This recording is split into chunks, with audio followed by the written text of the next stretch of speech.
Сайн байцгаана уу? Доктор Про та бүхэндээ галзуу өвчний талаарх мэдээллийг хүргэе. Галзуу өвчин нь вирусээр үүсгэгддэг, бүлээн цус амьтныг өвчлүүлдэг ба хүний мэдрэлийн системийг гэмтээдэг аюул ихтэй байгалийн голомт талбарт өвчин юм. Галзуу өвчин хэрхэн халдварладаг вэ?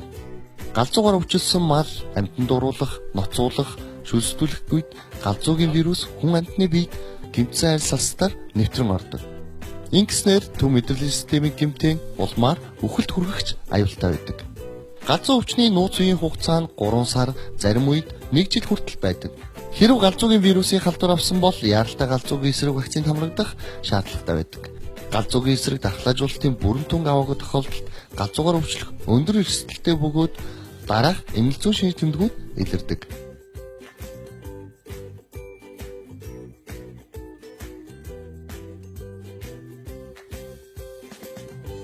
Хэрэв өвчний эмнэлэг зүйн шинж тэмдэг илэрвэл нас барах аюултай.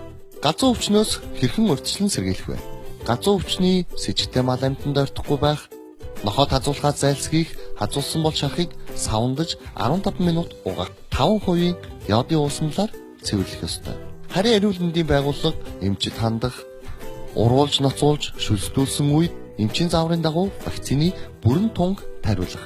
Жил бүр мал нохтыг галзуугийн эсрэг вакцинд хамруулах. Үгсэн ба галзуугийн сэжигтэй мал амьтныг мал эмнэлэгт мэдээлэх, устгуулах зэрэг арга хэмжээг авна. Энэ удаа доктор Про зоон зүйн өвчин судлалын үндэсний төвтэй хамтран энэхүү мэдээллийг бэлтгэлээ.